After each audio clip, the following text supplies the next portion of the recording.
দেখুন, তদন্তের ক্ষেত্রে বলা হয় যে হাতে যদি সিসি ফুটেজ থাকে তাহলে ইনভেস্টিগেশনের half of the job is done, কিন্তু তারপরেও কি কারণ থাকতে পারে শীর্ষেন্দুদা? একাধিক সিসি ফুটেজ রয়েছে, ছবি স্পষ্ট, কারা হামলা চালাচ্ছে, কিভাবে হামলা চালিয়েছে, কি নিয়ে হামলা চালিয়েছে সেটা পর্যন্ত দেখা যাচ্ছে। উপাচার্য তিনি অভিযোগ দায়ের করেছেন, কি কি ঘটনা ঘটেছে তার ঘটনাক্রম উল্লেখ করেছেন। কি কারণে এখনো পর্যন্ত একজনকেও গ্রেফতার করলো না পুলিশ? প্রকৃত শিক্ষা শুধুমাত্র সার্টিফিকেট বা ডিগ্রি দেয় না, মানবিকতা, বিবেক এগুলো বাড়ায়। আজকে রাত 12টার সময় যে কোনো কলেজ বা ইউনিভার্সিটিতে কি দরকার ছিল, কোথাকার কে, কারা এরা? সিসিটিভিতে দেখা যাচ্ছে আজকে বিএনএসের 324 সিসিটিভি ভাঙার জন্য যে অপরাধ আছে, কোনো একটা লাগু হয়েছে? কি করছেন? কেন থানা থেকে এটা 2014 সালে কলকাতা হাইকোর্ট একটা অর্ডার দিয়েছিল যাদবপুর সংক্রান্ত মামলায়, 6টা থেকে 7টা নির্দেশ দিয়েছিলেন। প্রথম নির্দেশ দিয়েছিলেন যে গেটের বাইরে পুলিশ পিকেট বসবে।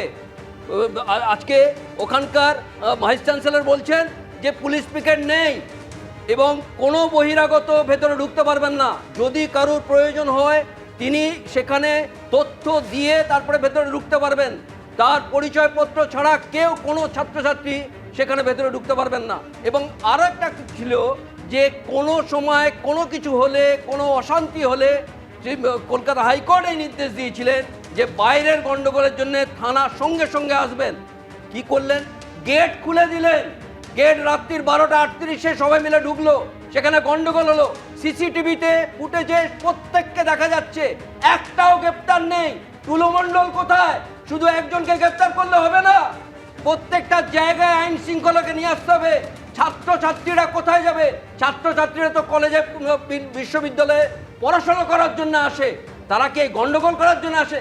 কিছু সংখ্যক মানুষ গন্ডগোল করবেন আর অন্যদের সেই এফেক্টটা হবে, এটা দেখা যায় না। এটা কেন দেখতে পাবেন? আজকে 191, 192 এবং 194 বিএনএসের যাদবপুর বিশ্ববিদ্যালয় থেকে ঢিলছোড়া দূরত্বে হচ্ছে যাদবপুর থানা, সেইখানে এই ধরনের ঘটনা ঘটলো। ঐতিহ্যশালী বিশ্ববিদ্যালয়ের যে এমব্লেম সেটাকে ভেঙে দেওয়া হলো এবং তারপরেও এখনো পর্যন্ত একজনকে পুলিশ ধরলো না বা ধরতে পারলো না। তার কারণ কি সম্বন্ধে এইটা বুঝতে হবে যে এবিভিপির নামে যেহেতু অভিযোগ এসেছে, একেবারে শাসক দলের আনুগত্য যাদের রয়েছে, সেই কারণেই কি পুলিশ একটু ধীরে চলনি চলছে নাকি কার্যত নিষ্ক্রিয় ভূমিকা পালন করছে? এমব্লেম, এই যে পতাকা, এই যে আগুন চলছিল, 326, 1 থেকে 2 বছরের জেল। কাকে ধরছেন একটু দেখুন। এই এমব্লেম একটা প্রতীক, ধরবেন তারপরে সেই ধরার কাজটা তো এখনো পর্যন্ত করতে পারলো না পুলিশ। এগুলো বাংলার ঐতিহ্য, এগুলো নষ্ট করবেন না। আমি বলি একটু প্লিজ কেউ ডিস্টার্ব করুন। প্রথম কথাটা হচ্ছে এমব্লেম যেটা ভাঙা হয়েছে তোমরা বলছো ভাঙা হয়নি, ওটা খুলে গেছে। কিভাবে খুলে গেছে? ওর উপরে মানুষ দাঁড়িয়ে আছে, পরিষ্কার দেখা যাচ্ছে। ওই ট্রাফিকের উপর পা দিয়ে যদি কেউ গেট ডিগোতে যায়, লাগানো হচ্ছে, ভেঙে গেলে লাগানো যায় না। কোন ভেঙে গেলে লাগানো যায় না?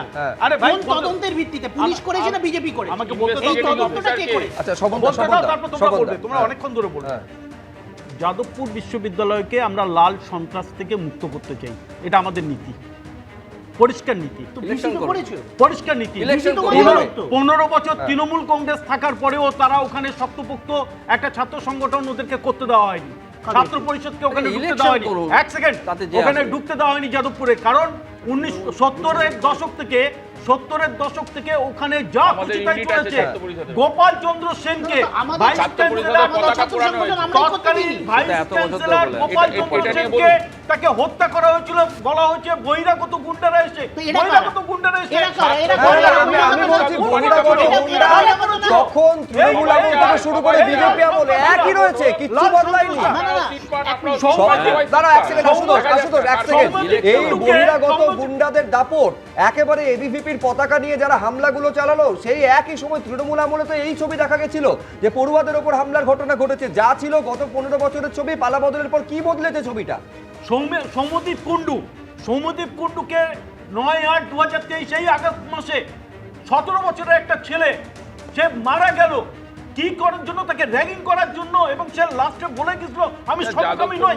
কেন এই শব্দটা যাদবপুরে এই ধরনের ঘটনা তাহলে বলে? এরা কি করতে গিয়েছিল? একাধিক ইস্যু থাকতে পারে। ইনভেস্টিগেশনের আমরা বিষয় বলছি যে আপনারা ছাত্র ভোটটা আরে ডিক্লেয়ার সেটা করে তো দিন। ভিসির একটি ওখানে এখতিয়ার আছে। ছাত্র ভোটটা 2 করিয়ে বছর দিন। আগে কি হয়েছিল সে তো ভিসির এখতিয়ার ওখানে আছে, আমরা সে জানি, করতে পারে। আমরা এখানে বলছি হুলিগান 1000টা ইস্যু থাকতে হুলিগান পারে মানে যাদবপুর CPM নিয়ে। হুলিগান তাই হুলিগান বলে মানে কি? যাদবপুরে হুলিগান ছাত্রছাত্রীদের উপর আক্রমণ করবে কেউ, সেটা ঠিক নয়। তাতে কি হয়েছে? ওরা এক ছাত্র, তাতে কি হয়েছে? আরে ছাত্র ভোট তাতে করে কি হয়েছে? ডিক্লেয়ার করুন না, ছাত্র ভোট তো ডিক্লেয়ার সেটা করে দিন। বহিরাগত দিয়ে হবে। এবিপি আনন্দ, এগিয়ে থাকে, এগিয়ে রাখে।